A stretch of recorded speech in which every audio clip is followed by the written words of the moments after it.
Hola.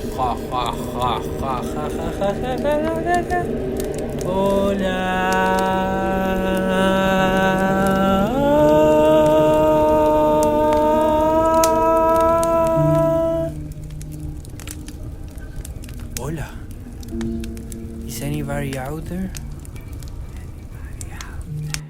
Hello. Estamos aquí otra vez en el planeta Tierra número 353. Soy una terrícola que viene esta vez acompañada de Natu para dejar un mensaje al futuro, un nuevo capítulo, una nueva página, un nuevo tomo, la nueva trilogía, la nueva librería y estante, el nuevo mall del futuro, el nuevo transatlántico espacial, el gran libro, el único libro, audiolibro del podcast de Extrema Fantasía. Esta vez vamos a hablar de algo que no se ha hablado antes en este universo. Y podríamos llamarlo... tenemos dos títulos tentativos. Por detrás del libro diría de este capítulo, como en reverso. Si ponen este audio en reverso, seguramente van a escuchar como el europiestiario en la era del ignicidio. Pero si lo escuchan al derecho van a saber que en verdad se llama Las Crónicas de Cristina Colomba. Así es. O Los Viajes de Cristina Colomba también puede ser.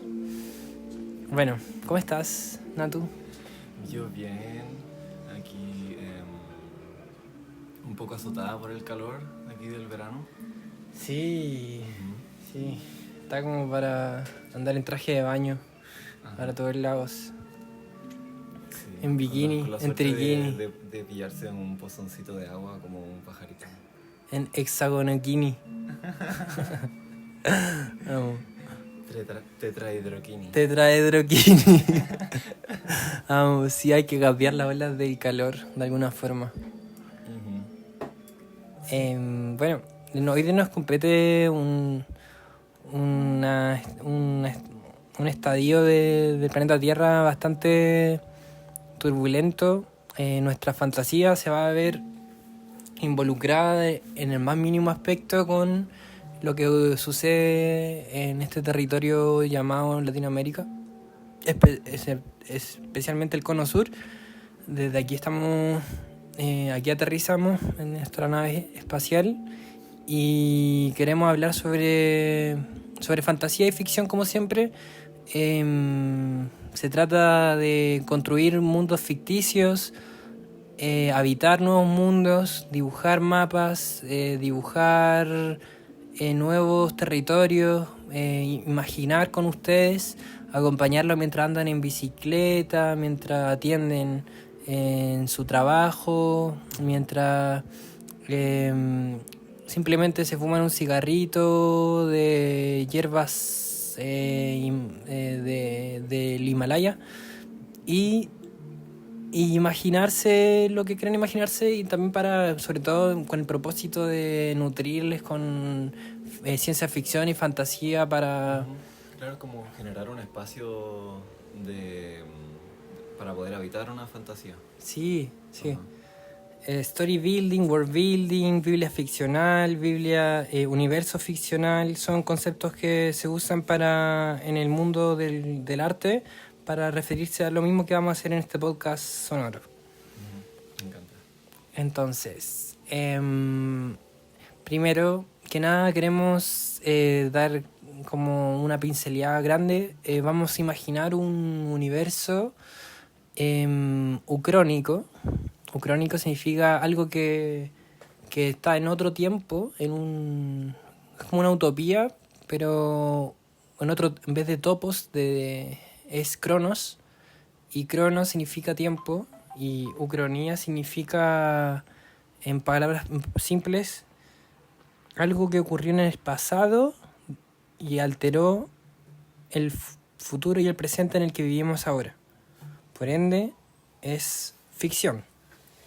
Y queremos imaginar ese mundo a través de distintos aspectos para que puedan comprenderlo, desde la química, la naturaleza, la geografía, la física, el lenguaje de este mundo, cómo son las historias de este mundo, los hitos históricos de este mundo. Vamos a pasar, todo esto lo tenemos en una pauta para ordenarlo y vamos a improvisar y ir pintando de a poco.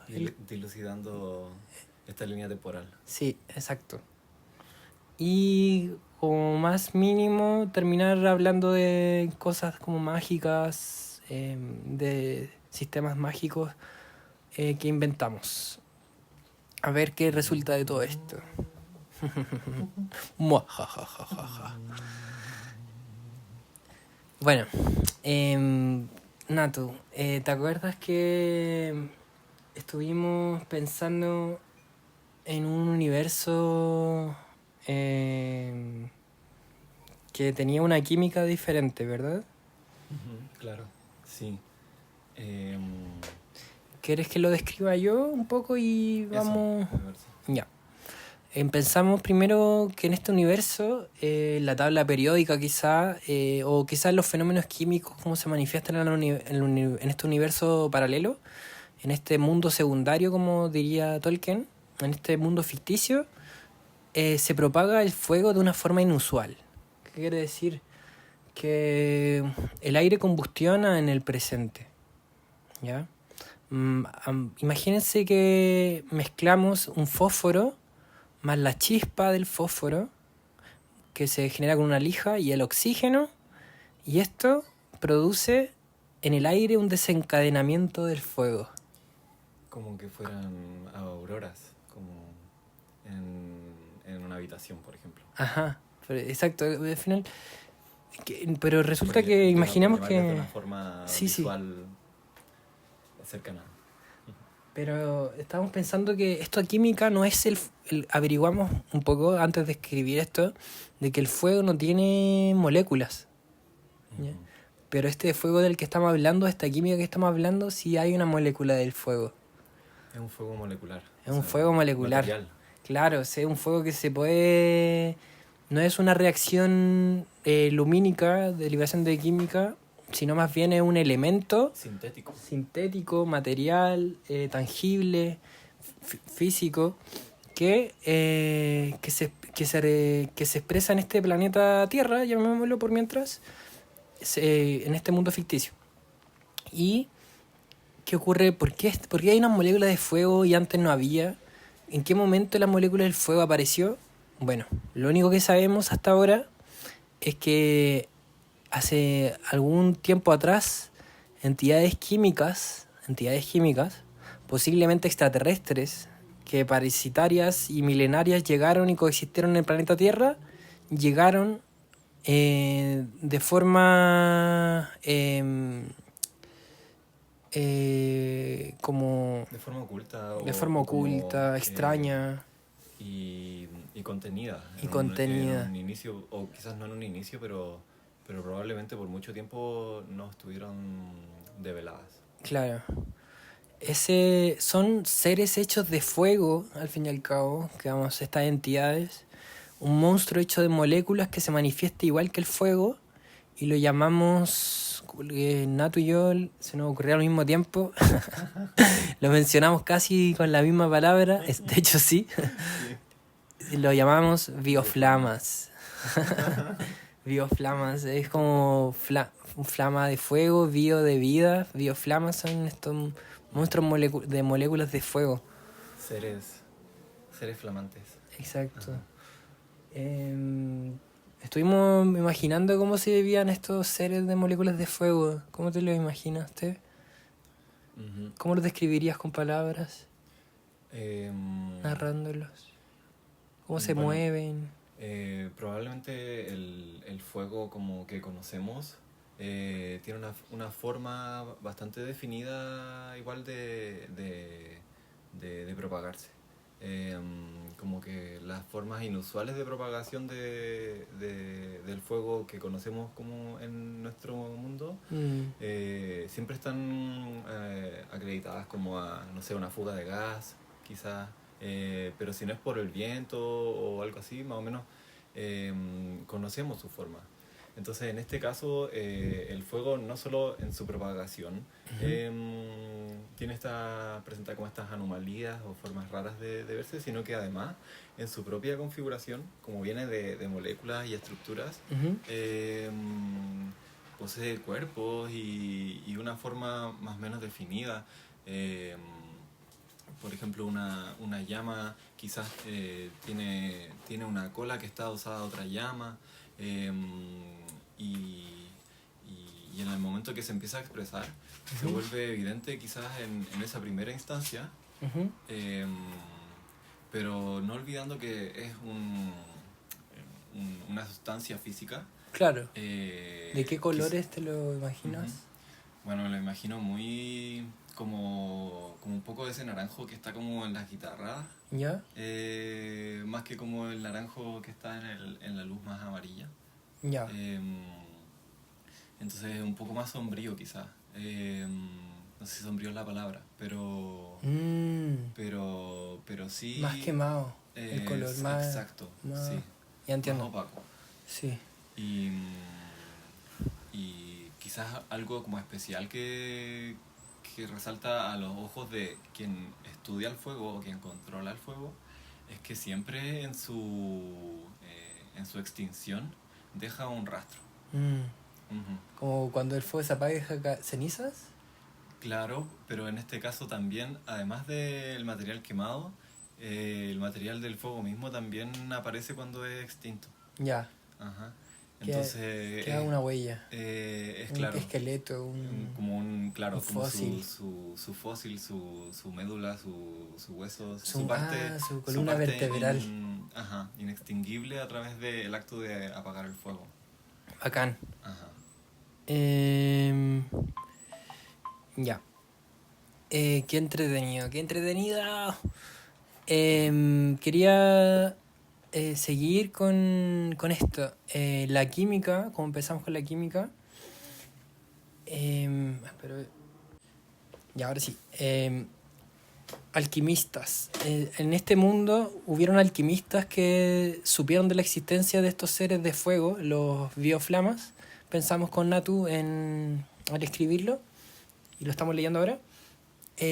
Los alquimistas escribían sobre ciertos,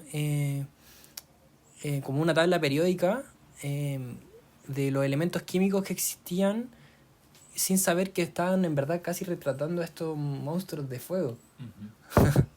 Estaban los carbonelios, pensamos, y a Nato se le ocurrió como imaginar que existía el CO509, ponte tú, CO304. Claro, como más allá del CO2.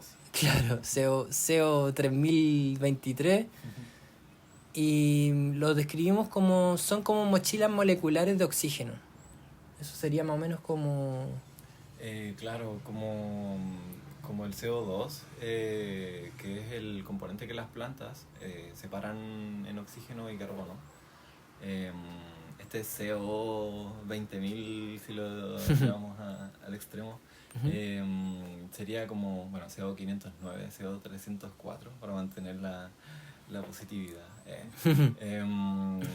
Podría albergar más oxígeno y... CO77. CO77, así como un nombre de trapero molecular. Me encanta, es como los nietos de los alquimistas. Sí. O reivindicándolo. Sí, de hecho, todos los traperos hoy en día son... tienen nombres de la herencia de los alquimistas. De los alquimistas antiguos. De muchos tiempos. Sí. Bueno, y también están los acuarinos, que eran los que descubrieron, los alquimistas, acuarino es la molécula, la macromolécula de agua, al igual que existía el carbonelio, que eran moléculas difíciles de carbono. Existía también la macromolécula de agua, como el CO3, CO4, CO7, CO504, por decirlo más facto de este mundo ficticio.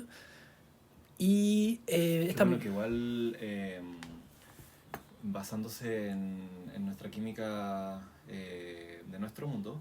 ¿Sí? Así como existe el CO2, el Mundo CO3, real. el CO4 y otros derivados como del carbono y el oxígeno existen, pero son más inestables.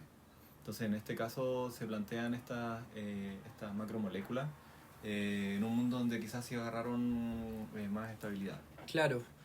Y lo planteamos que solo se producen curiosamente estas macromoléculas de agua no se producen en el medio ambiente, sino se producen dentro de organismos vivos acuosos, dentro de su flora interna como intestinal. Bueno, estábamos hablando de agua y de moléculas de agua y hicimos una pausa y ahora quería añadir que se sumó Naira aquí a esta habitación espacio-temporal donde estamos grabando este audio, así que en cualquier momento van a escuchar a alguien decir ¡Hola! Buenas.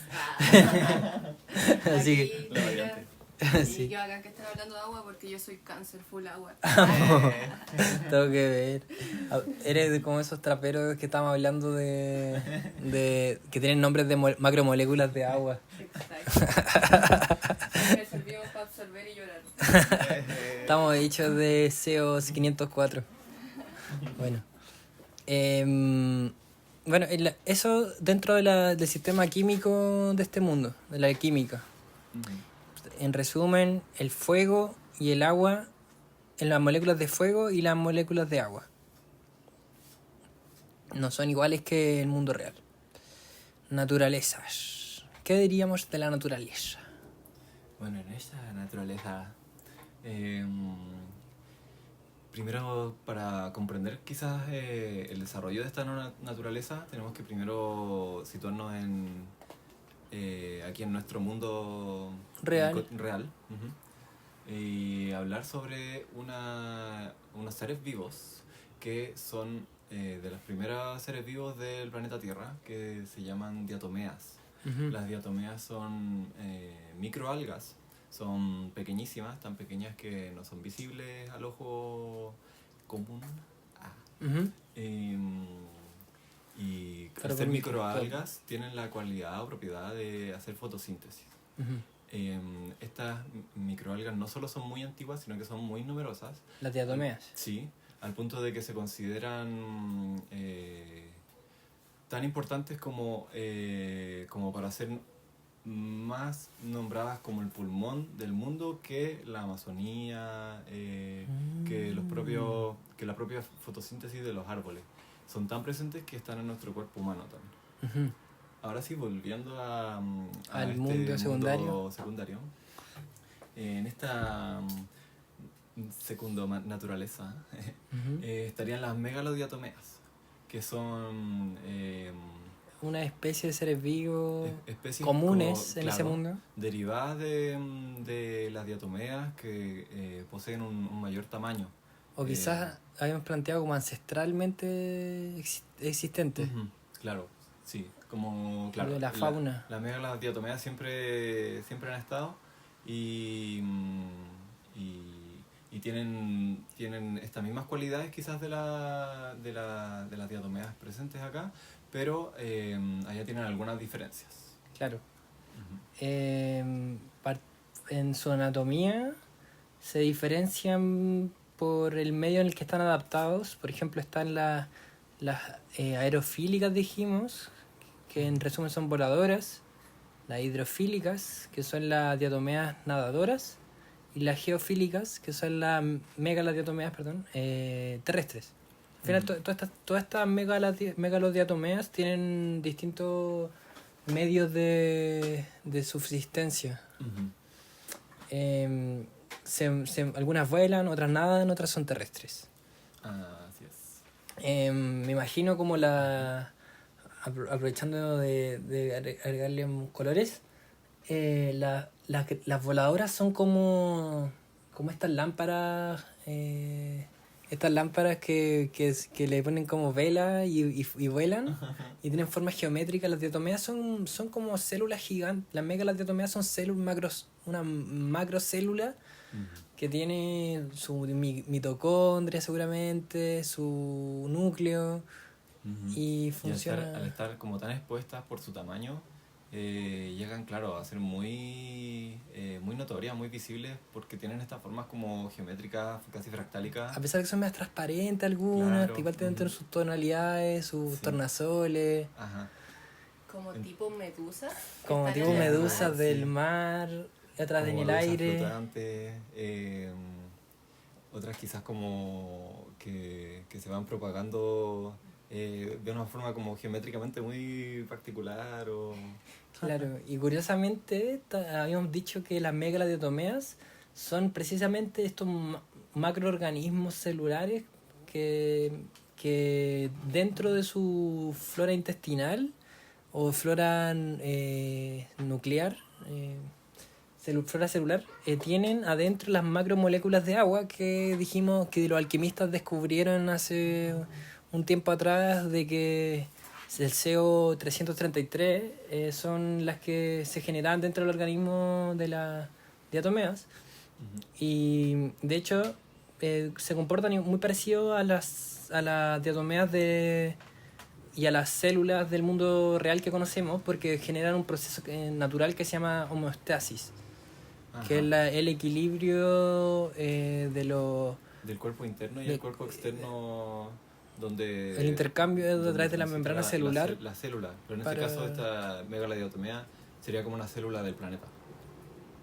Entonces no es el cuerpo interno la diatomea y el cuerpo externo un cuerpo humano, por ejemplo, como sería la homeostasis de una célula, Claro, en donde hay como que producen este equilibrio es como un del cuerpo, agua que hay claro. entre ambos cuerpos, entre comillas, que es como un solo cuerpo. Es como En este un- caso sería como el ecosistema. el gran núcleo terrestre es como Ajá. es lo que contiene a estas diatomeas en su atmósfera. Ajá.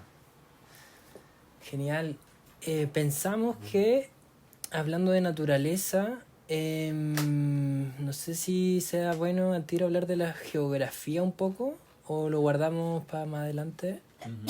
Creo que no lo describimos. Yo creo que podríamos quizás ir Ah, un ahí poco viene después. a la historia para ahí contar un poquito cómo se desencadena también Sí, esta geografía. Faltaron otras especies, se me olvidó. Ujú. En una parte del planeta Tierra que le podríamos llamar como zonas que actualmente se reconocen por el nombre de Europa, del viejo mundo, están unas especies de no conocidas de esta naturaleza extraña que estamos narrando, porque recuerden que es un mundo donde algo ocurrió en el pasado distinto y por ende el futuro, el presente también no es igual. Además de que posee propiedades que no son ordinarias. Podríamos decir que estamos hablando un poco de un género de ficción de terror cósmico, que es el que empezó el Tolkien con sus novelas de como cosas paranormales, pero no necesariamente generalmente generar miedo, sino como un terror a lo extraño. Ujú. Y sin necesidad de terror también puede ser asombro, porque no estamos planteando cosas malignas por per se, sino como una naturaleza mágica. Ujú. Claro, y el terror de repente planteado como esto que genera una reacción A lo desconocido. que va más allá de la supervivencia, Mm. como entorno global, climático, en que se podría situar esta historia. O sea, Tolkien quería ser Stephen King. Tolkien no es del terror cósmico. Ah, claro. Stephen King empezó con el terror cósmico, pero nosotros nos diferenciamos con la única cualidad de que somos latinoamericanas y estamos soñando otros mundos diferentes. Ojalá que no sabemos si son recomendables y tampoco, yo creo que son más imposibles que posibles, porque estamos planteando una ucronía, así que en ese aspecto estamos a salvo, están y salvo, así que no se preocupen. No sé si igual, Ya salvamos al planeta. Dentro del podcast va a ocurrir como que nos movamos de línea temporal, pero probablemente eso sería muy drástico como para... Claro, no sabemos si nos están escuchando en 2082 después de Cristo o... Y quizás ya están en esta situación. Sí, pues, Ujú. sí. Bueno, estamos hablando para cerrar el tema de la extraña naturaleza que hay en este mundo. hay unas especies que se llaman homunculosaurios, Tyrannomunculus y Serpentomunculus, que pertenecen a los monstruos como de un tiempo que llamaremos antes del primer hito, antes del continente del continente de las Bermudas. En ese espacio temporal se sabe que existían los homunculosaurios, que son más bien como una especie de criatura prehistórica, carnívora, mamífera, bípeda, con formas extrañamente similares a los homúnculos, que son como prácticamente deformidades humanas que responden a cómo el cerebro nuestro entiende las prioridades de nuestros órganos vitales. Por ende tendrían como ojos gigantes, narices gigantes, humanas, pero con una apariencia más de dinosaurio. El Tyrannomunculus es uno de los más terroríficos, yo creo. Debe tener dientes de carnívoro y debe ser un gran depredador de ese viejo mundo. Sus dientes son del porte que somos nosotros ahora. Claro. Y el Serpentomunculus, también más cercano como a una mitología no explorada. Podríamos decir que se parece como a una serpiente que se come la cola, pero en vez de tener una nariz de serpiente, tiene una nariz humana, con ojos saltones, orejas, y se come a sí mismo también. Y se regurgita. Sí, debe ser medio grotesco y ordinario y cerdo como en su forma de alimentarse. Pero bueno, esa es la naturaleza un poco prehistórica, ¿no? Pero bueno, para dar más contexto, este mundo cobra sentido, sobre todo por uno de los personajes que son antropomórficos humanos. Después de entender un poco la naturaleza y la química, sabemos que hay un personaje que existe en la vida real y marcó un antes y un después en este mundo ficticio. Y ese personaje, permiso para describirlo con las palabras que tenemos en la pauta, lo describimos de la siguiente forma. Su nombre es Cristóbal Colón. Y Cristóbal Colón era visto en este mundo como gay. Un gay en este mundo crónico. Pero no solo gay. En sus viajes de transición en barco salió del armario como Cristina Colomba. Pero todos lo miraron y lo juzgaron solamente con que encontró un vestido primero para vestirse cuando sus bermudas estaban secándose. Sería lo que obtuvimos de información oculta o secreta de Cristóbal Colón. Que escribió en su diario de vida. Que escribió en su diario de vida. Entonces, más bien, Cristina Colomba se llamaba y en sus transiciones en barco descubrió que le gustaba vestirse con la ropa asignada generalmente al sexo opuesto de las tradiciones europeísticas en este mundo ucrónico. Así que no era solo gay, quizás, era un viajero, una camarada en transición en un barco hacia un nuevo mundo. Hacia un nuevo mundo. Me encantó. Ya. Todos tenemos un apellido secreto en este mundo, tanto como Cristina Colomba te lo tenía. Cristina Colomba tiene un apellido que deriva de la genealogía medieval en este mundo ficticio. Cristina Colomba proviene del apellido Carbonella. Curiosamente, Carbonella era uno de los apellidos antiguos latifundistas que heredaron un trauma cósmico de la energía maligna del fuego. ¿De qué estamos hablando? Esa energía maligna del fuego es la molécula del fuego que descubrieron los alquimistas. Probablemente entonces podría yo especular que Carbonella es un apellido alquimista. Y quizás tiene como esa dualidad, como todo linaje, entre la alquimia y también la historia del fuego, del incendio, la quema que hubo quizás en Europa. Recordemos que estamos en un periodo medieval, en tiempos de caza de brujas. Claro, la existencia del fuego en la gente que habitaba en terrenos que son propensos a combustionarse por por motivos humanos también. Claro, sí. Y ahí quizás como la presencia del fuego guía un poco esta historia, po. No es coincidencia que Cristina Colomba sea quien Tengo un emprende. apellido, que tengo un apellido de antiguo Sí, latifundista alquimista, que seguramente querían guardar el secreto o la sabiduría del conocimiento de la energía de los seres del fuego. Ujú. Bueno, para que se quede más claro, Cristóbal Colón, Cristina Colomba, podríamos decir que sabía algo que no todos sabían. Podríamos saber que ella no sabía que otros sí sabían acerca de la geografía de este mundo. ¿Ya? Cristina Colomba quizás no sabía, pero ahora ustedes lo van a saber, que siempre nos mintieron en los libros de geografía. Latinoamérica tenía otra forma. Era otro continente con otras cataratas, otras cordilleras, otras selvas, otros campos, otros desiertos, otros ríos, otros glaciares. E incluso había algo que se llamaba Bakú. ¿Cómo describirías tú el Bakú?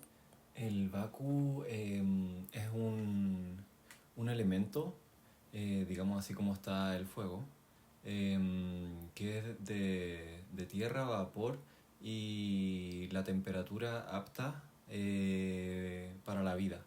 Es una condición particular que se da cuando se desmonta una zona de océano. Esto por el calor que provoca este vapor que en su condensación y evaporación simultánea forma lo que conocemos en este mundo como vacuum. Bakú. Ajá. Un elemento. Y viene un poco de la palabra vacuo, de vacío. ¿Verdad? El Bakú es parte de la geografía de este mundo y quizás Cristina Colomba no lo sabía. Uh-huh. Pero esos libros de los que nos cuentan sobre Latinoamérica tenía otra forma, también estaban equivocados. Y es porque el planeta que ellos conocían era una homotesia del gran planeta en que vivimos. Homotesia. Homotesia es una transformación geométrica del planeta Tierra que produce una fibra más grande o más pequeña que mantiene las mismas proporciones y crece como una protuberancia, un homúnculo del planeta Tierra. Eso en palabras simples. ¿Y cómo lo describirías como visualmente? Yo lo describiría. ¿Conocen? Hay un Pokémon que hablando de referentes. Hay un Pokémon que es como un planeta que tiene inserto otros esferas dentro como cabezas, como pseudo cabezas, brotes de cabezas dentro de estas micro pequeñas esferas que le crecen a esta esfera. Eso son la homotesia. De cabeza. Sí. Un poco como la relación fractálica. Es como un pluriterra, como para los alquimistas doctos. Bueno, esto no solamente, esa es la física, es una introducción a la física, lo que acabamos de decir de este planeta. Tiene también presiones gravitatorias diferentes por estas protuberancias, homotesias que tiene, transformaciones geométricas que producen anillos estelares de agua, producen seguramente algunos fallas geográficas en sus pliegues. Exacto. Los mares también deben tener pliegues, etcétera. Pliegues, túneles, cuevas. También deben haber fenómenos estratosféricos. Y espacios gravitatorios anormales, como sí. un bosque dentro de... o un bosque subterráneo. Un bosque subterráneo, árboles que crecen como horizontales. Bueno, Esa es la física de este mundo. Interestelar no estaba tan equivocado. Exacto. Al final. Bueno, aquí, según Interestelar, intentó revelarnos algo que no supo ver bien, que la física de este planeta en verdad es una homotesia, este planeta. Por otro lado, indaguemos sobre el lenguaje que hay en este planeta que estamos desvelando de a poco, como escarbando en este saber ficticio. El verdadero nombre de Latinoamérica no existe, dijimos. Eran muchos nombres, pero estaban en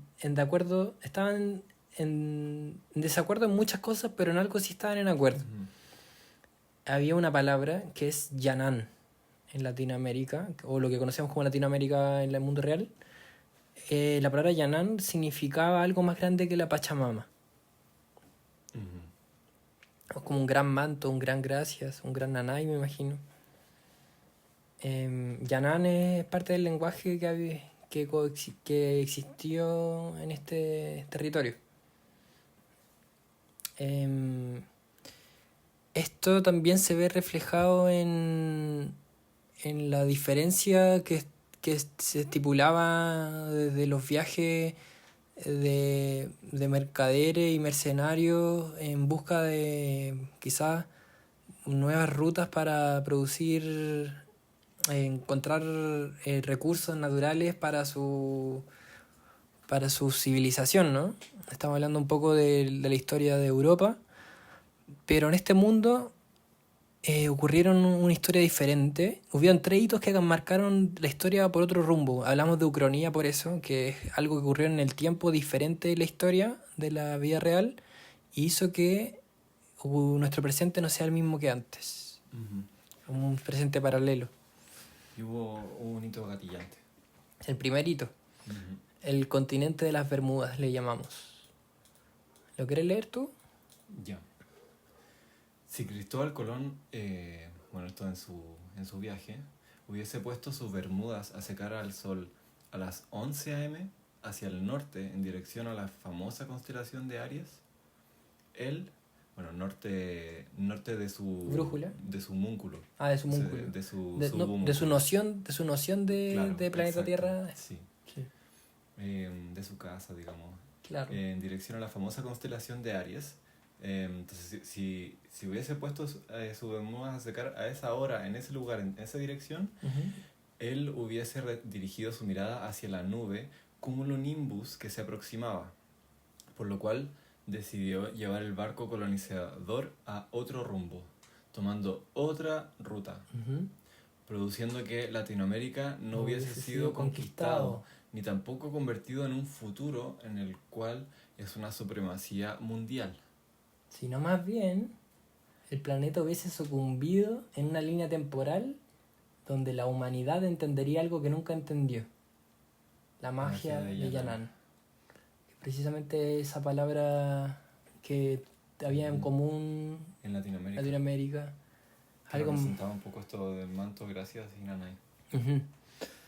Curiosamente me hace pensar de que Cristóbal Colón quizás sí sabía que un poco de la presencia esférica del planeta Tierra, pero no esperaba que fueran muchas esferas juntas. Como que se les desordena todo que su continente apunta a un centro, era su cosmovisión, y que esté como más desorganizado, un planeta más descentralizado.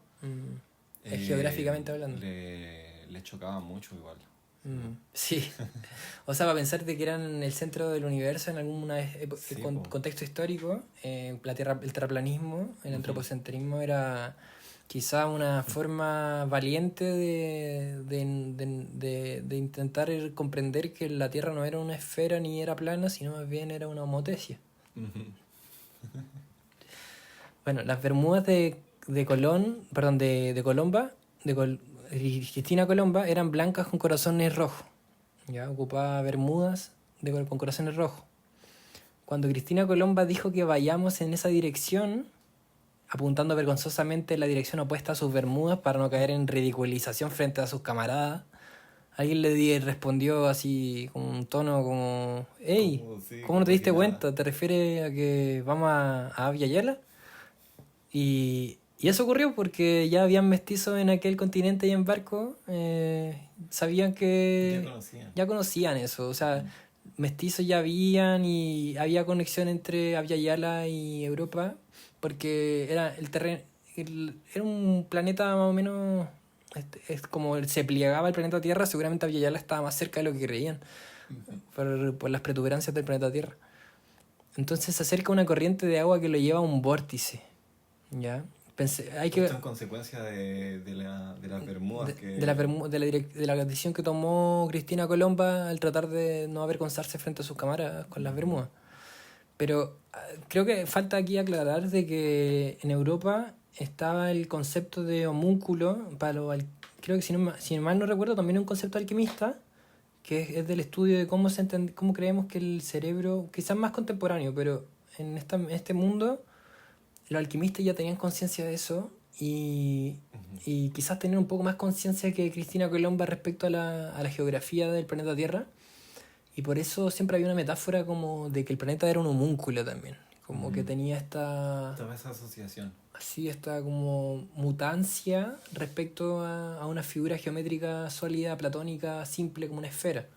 Es parte de lo humano quizás como proyectar cualidades propias hacia afuera, y también es parte de la naturaleza fractalizar sus propias geometrías, entonces tampoco era tan extraño pensar de que el planeta era un homúnculo también. Y bueno, Cristina Colomba dirigió el barco a una corriente de agua que los llevó a un vórtice. Estamos hablando del primer hito histórico que cambió el vuelco de la historia.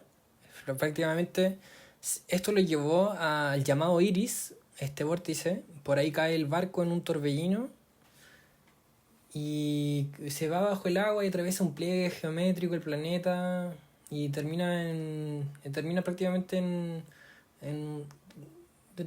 desvelando un poco que el planeta en volada no era un homúnculo, sino que para ellos siguió siendo una tierra plana hasta un tiempo más adelante. No se dieron cuenta que no era homotésico el planeta.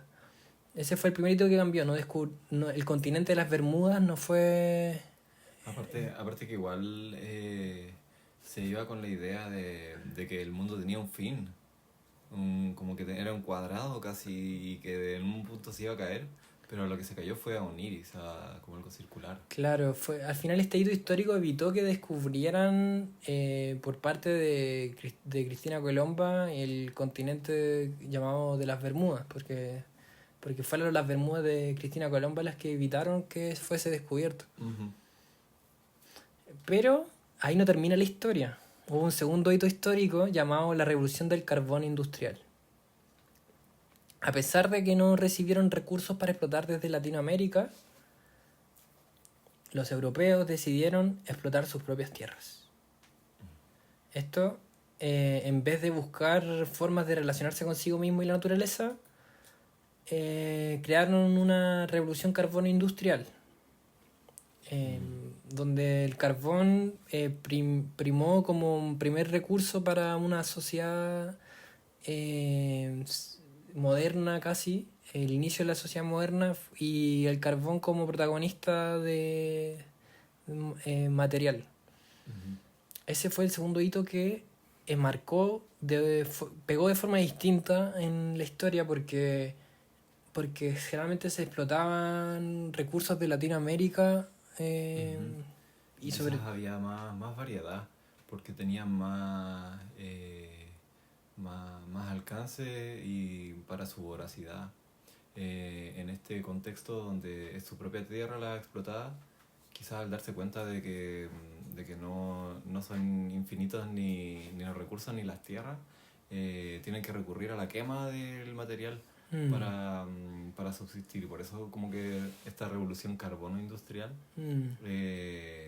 se vuelve como un hito irreversible, un hito como permanente.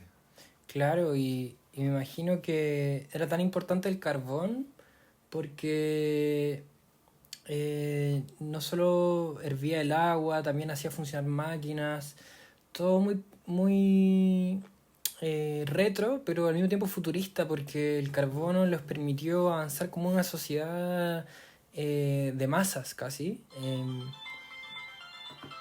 Me están llamando los latifundistas del fuego.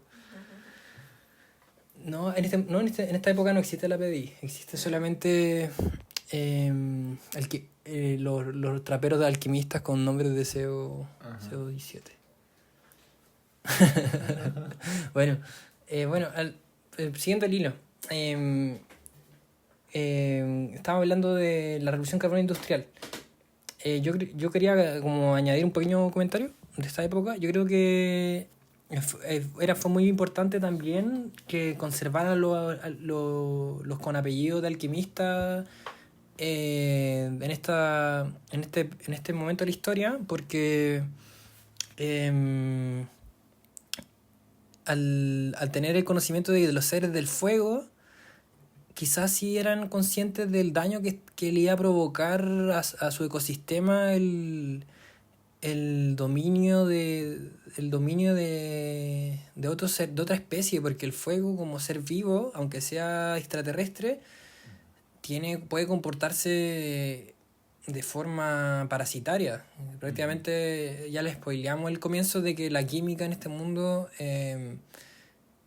viene de un ser fueguino y es capaz de desestabilizar la sociedad humana. Sí, y bueno, por eso mismo quizás los alquimistas, dada su naturaleza, complementando un poco lo que decíais, su naturaleza ocultista, en un cierto sentido, más que ocultista, sagrada. Claro, sagrada, y que cuida el conocimiento que le ve, a través del cual accede a la alquimia. La sabiduría. Ajá. Propaga estos apellidos de manera oculta, son apellidos ocultos y probablemente Cristina Colomba no sabía que tenía un no apellido sabía alquimista. Que tenía el apellido Carbonella. Claro. O quizás no en el tiempo en que emprendió su transición. Claro, de viaje. Exacto. De hecho, yo creo que esto es muy importante y tiene mucho que ver porque no fueron 2 hitos los que cambiaron la historia, fueron 3 hitos. El tercer hito es el ignicidio, que es el presente en el que vivimos actualmente, en este mundo ficticio. Uh-huh. El ignicidio es como un homicidio con el fuego. Es el fuego como homicida. Uh-huh. El ignicidio, el hito se llama así, este hito histórico, porque a pesar de que Cristina Colomba desvió el barco y creyeron que seguía siendo plana, se atascaron en los europeos en explotar sus propias tierras, ocurre un momento en que vuelven a descubrir a Latinoamérica en búsqueda del carbón, porque ya se les agotó el carbón, dejaron incendios, dejaron la cagada en Europa, quemaron todo, era irrespirable quizás, pero ya era demasiado tarde. Ya se había propagado masivamente ese ente parasitario por Europa, que es el fuego. La bioflama. La bioflama, este ser... La bioflama es curiosamente La bioflama es curiosamente este ser molecular que va a repercutir en este hito histórico porque no a través de las decisiones humanas estaban propagando este ser extraño paranormal que es el parasitario la bioflama. De hecho, se escribió un libro en la posteridad que se llama el Europestiario. El Europestiario es como un bestiario de Europa donde donde se registran todas las bestias que habitaron alguna vez, como los homunculosaurios, todos esos seres, incluyendo la bioflama. Ajá, y ahí en el capítulo el Europesterio en la era del ignicidio, ahí se detallan las bioflamas. Claro. Las bioflamas tienen muchas diferentes especies, subespecies, dependiendo no solamente del medio en el que viven, si vuelan, si son terrestres, si reptan, si nadan, sino que también las bioflamas tienen sistemas digestivos distintos, reaccionan al medio distinto, unos son más carnívoros, otros más herbívoros, otros se alimentan del papel, otros se alimentan de quizás de qué sé yo, no hay que leerse el Europestario. Bueno, y curiosamente el inicidio ocurre también otro histórico que creo que tú lo entiendes mejor que yo. Ahí retomamos el concepto que se mencionó en la geografía de este mundo, que es el Baku. La naturaleza, sí. El elemento. Sí, el Baku como elemento natural que aparece por producto del ignicidio, porque recordemos que el Baku es esta sustancia de vapor, de tierra y agua, que tiene las condiciones más aptas para la vida, y que aparece bajo la superficie del océano que se evaporaron. Entonces en el ignicidio, incendio voraz de zonas del planeta, se produce un calor tan intenso capaz de evaporar zonas del océano.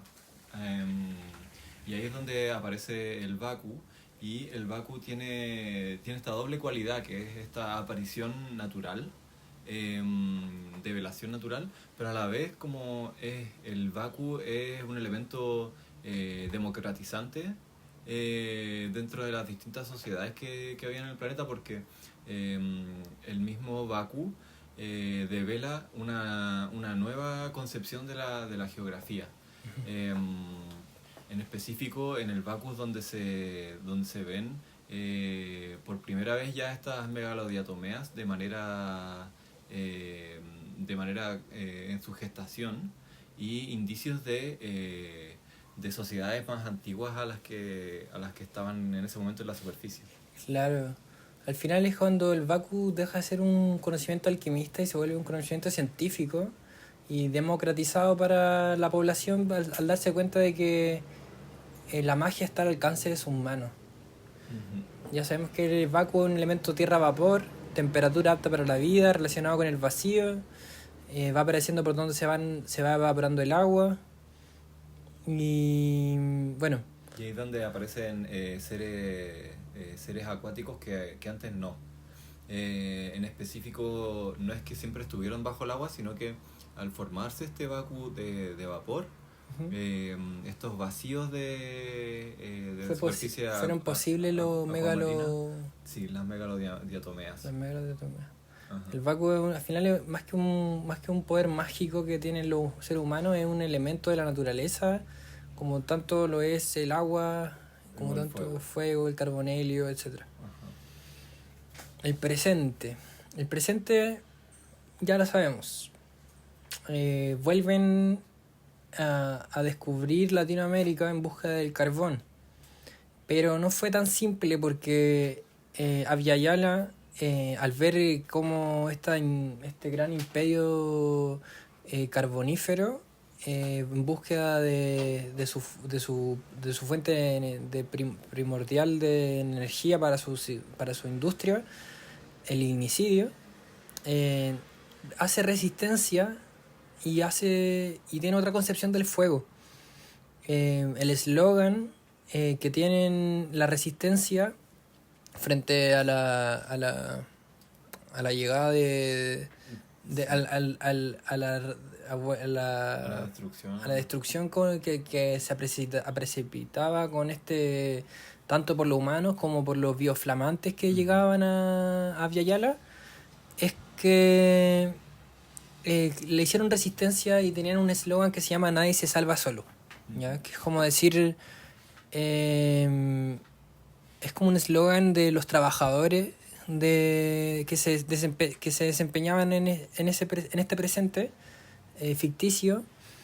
Es una especialidad como de bombero. Nadie se salva solo, decir el otro, como aquí estamos para combatir las llamas contigo, los bioflamantes, resistir el fuego. Sí. Al final ocurre en este presente ficticio, donde existen diferentes tipos de especialidades para combatir el fuego. No solamente hay bomberos como los conocemos, sino que hay bomberos que rescatan animales, los que cuidan el agua, bomberos que tejen los trajes de bomberos, bomberos que cocinan comida para otros bomberos que crían a otros bomberos.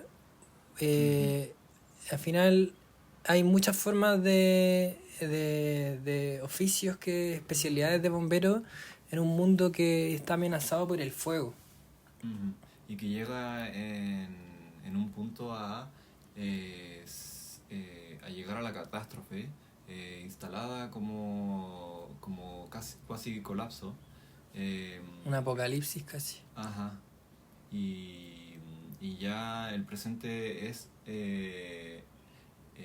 posterior a su inicio, sino que ya está en el ignicidio y en el momento es distopía, una distopía. Sí. Es un mundo que no queremos vivir. Ajá. Un mundo y que se no mezcla deseable. también con quizás utopía dentro de hay un un cierto margen. O sea, es que los bomberos son los porque también utopistas. este mismo ignicidio provoca el aparecimiento del Baku y de esta nueva concepción de la geografía, nueva relación con los elementos Claro. Y aparece entonces como gran lema de esta resistencia diatomeica. Claro, la resistencia diatomeica es como cómo ayudaron cómo ayudó la naturaleza, la paranaturaleza, la xenonaturaleza a combatir los incendios forestales en sus procesos biológicos dentro de su homeostasis.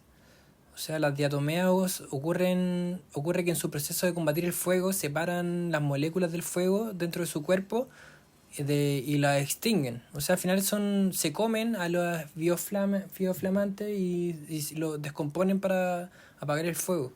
Y esto similar o paralelo o análogo a lo que eran los alquimistas, también tiene que ver con una relación de cuidado especial que tenían los bomberos con la naturaleza en sí. No es casualidad que lleguen a conocer estos seres y entender esta simbiosis que se da en este contexto tan particular y consecuente de que se está quemando todo y justo aparecen el conocimiento del Baku, las células del planeta mismo. Claro, las diatomeicas. Claro, al final como que el planeta como que en términos más no transhumanistas está actuando de forma inmunológica. Está liberando las diatomeas. De hecho, ahora se entiende mejor el concepto de la homeostasis de las megalodiatomeas, porque no es como las células que hacen la homeostasis del agua, sino que mantienen la homeostasis del oxígeno y las moléculas del fuego en este caso, que están relacionadas también con el ciclo del agua, pero es una concepción como un poco más compleja de la homeostasis que hay que abordar, que la física clásica contiene. Entonces, bueno, ya estamos... Nos queda poco para que se entienda todo este mundo ficticio. Nos queda hablar un poco de la ciencia y la religión, los bioflamantes y eso más o menos. Como bueno, lo que queda por pensar en este mundo es en la religión. La religión hay una religión que se llama Aquarelion. ¿Ya? ¿Cómo describirías Aquarelion tú? ¿Cómo lo escribimos en la pauta o como...? Bueno, me gustó como mencionabas tú que los Aquarelion comprenden al planeta como un coral. Finalmente son todas estas extensiones, pliegues del mismo planeta, las superficies que están dentro del agua, al fin y al cabo. Entonces, incluso estando en el continente superficie terrestre, no estamos más que pisando el coral. Eso es lo que profesan y esta religión está como muy basada en las aguas. Claro. En las algas, perdón. Profesan la llegada del plankton matter. El plankton matter. El plankton matter que llegará algún día hacerse presente. Probablemente la llegada del Plankton Matter genera como esta imagen del plancton de Bob Esponja y llegando en una nave desde el espacio, pero quizás acá es todo lo contrario y viene desde el fondo más fondísimo marino. Claro, yo me imagino como un ser mitológico gigante, desconocido, muy terrenal, muy carnal. Quizás no tan extraño como los bios flamantes. Yo me imagino un plancton como medio bestial, como barroco por naturaleza. Ajá. Y esta religión, estamos hablando de los Aquarelion, profesan la llegada del Plankton Matter, le rezan a las diatomeas y le temen al Thanatos Bloom. El Thanatos-Bloom. ¿Qué sería el Thanatos-Bloom? Es como un concepto de la religión Aquarelion en la que las diatomeas malignas, es la floración de las diatomeas malignas que acabarían con la vida en el planeta. Uh-huh. O sea que estas megalodiatomeas Una especie de apocalipsis. en su propiedad homeostática, que tiene que ver con este equilibrio entre el cuerpo interno y lo externo, también contienen dentro de sí el equilibrio como agente del caos, si es que es necesario para sostener ese equilibrio.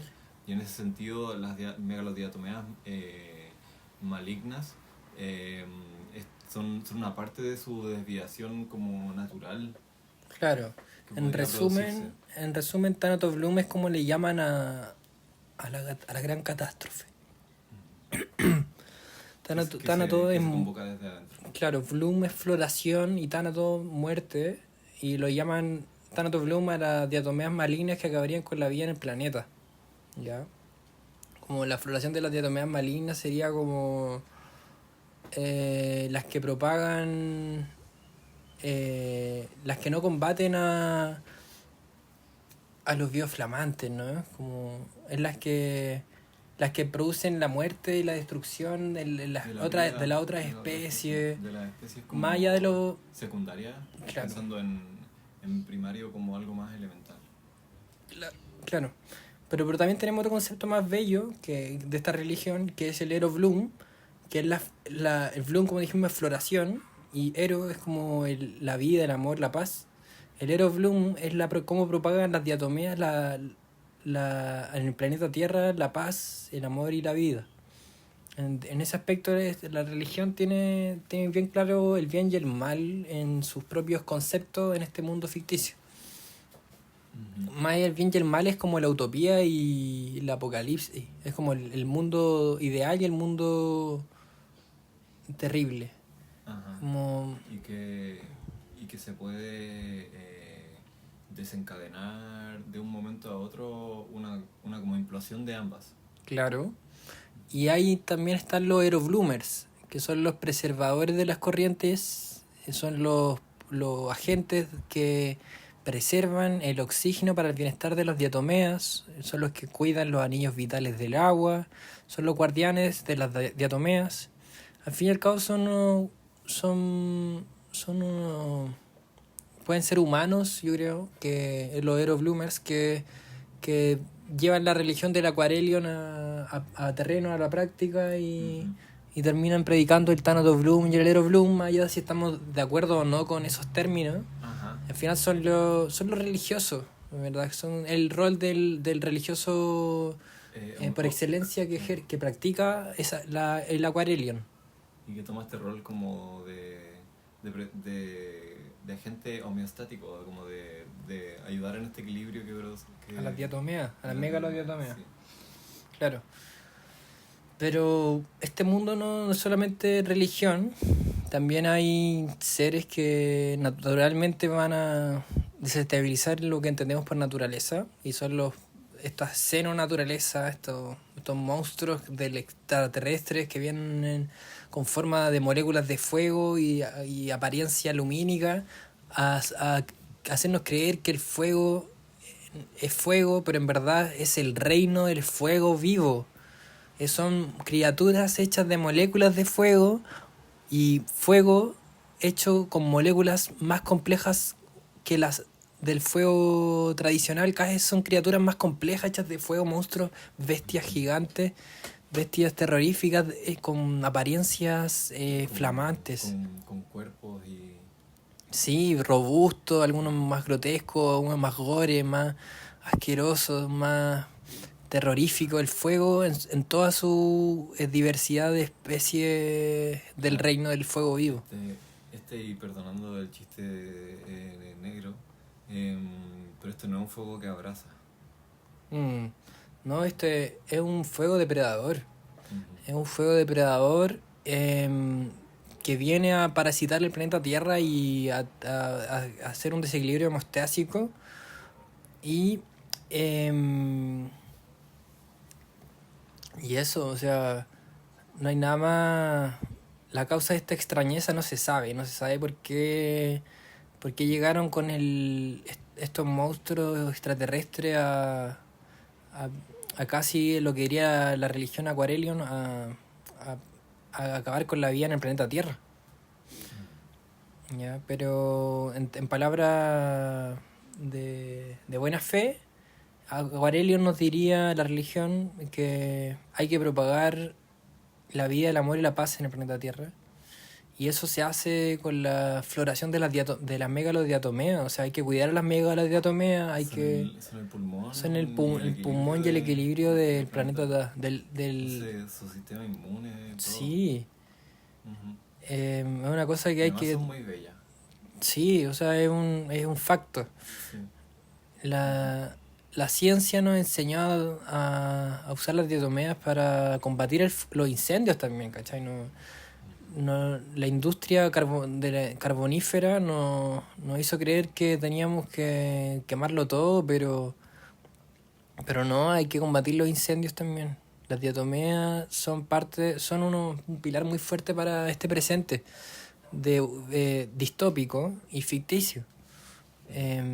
El trabajo de los bomberos, ya sea de las nuevas generaciones de bomberos que van a nacer, va a ser importante. La unión entre el bomberil también, del cuerpo de bomberos, la civilización, depende de todo su derivado a través de combatir el fuego. Básicamente de eso se basa la nueva resistencia de la civilización de Abya. Son bomberos que refrescan y cocinan con agua no parasitada. Son los que reproducen una especie de hongo que limpia el humo en oxígeno, que son los que traen de vuelta ese recuerdo de una Abya previa al ignicidio, ¿no?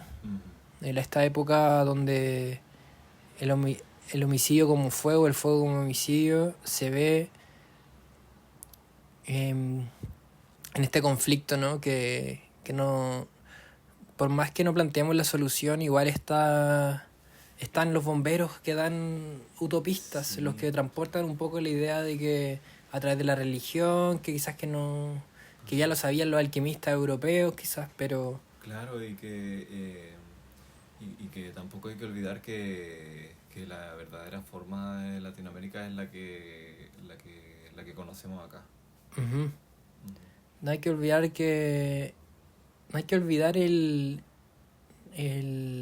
esta palabra que tenían en común todos los habitantes de esta tierra, como le llamaban, el Nuevo Mundo. Uh-huh. Aquí había solo una misma palabra que todos compartían. Que es Yanan. Yanan. Y Yanan significaba, si mal no recuerdo... manto. El gran gracias. Manto es una palabra más grande que la Pachamama. Entonces, no hay que tampoco dejarse llevar por la superstición de tener un apellido de los latifundistas del fuego que trauman con el trauma cósmico que heredaron los alquimistas que descubrieron, sino más bien usar esa sabiduría para hacer ciencia y compartirle al mundo lo que quizás Cristina Colomba ya sabía en su tránsito en barco, ¿ya?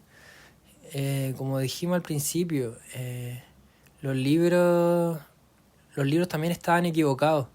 El planeta que ellos conocían era una homotesia del gran planeta en que vivimos. Así que besitos y saludos para Cristina Colombina. Sí. Te queremos mucho y te aceptamos. Exacto. Siempre hay un horizonte detrás del armario y dentro del armario de un barco volador, o no volador, perdón, dentro de un barco, habla en todos los terrenos ficticios, reales, hipotéticos, siempre va a haber un vestido para una... Para unas bermudas descosidas, por ejemplo. Claro, para unas bermudas descosidas blancas con corazones. Así que no tengan miedo de no se avergüencen de apuntar a la dirección de las bermudas donde están secándose el sol. Sobre todo si son las 5 de la tarde y el sol está pegando fuerte, como que es lo más natural que alguien esté secando sus bermudas en un barco. No era tan terrible quizá pensar el presente real. Quizá es más terrible el universo que inventamos. Pero bueno, de eso se trata. De evitar mundos quizás que de otra forma serían imposibles de narrar. Así que eso. Les deseamos una feliz Navidad o feliz Halloween, dependiendo el año y el día del mes en el que se encuentren. Feliz cumpleaños, si es que estás escuchando esto también. Te deseamos a ti. Y que hace año, sí, año chino. Año chino. Les deseamos en todas las formas posibles un lindo y bello amanecer estelar. Chao. Ring.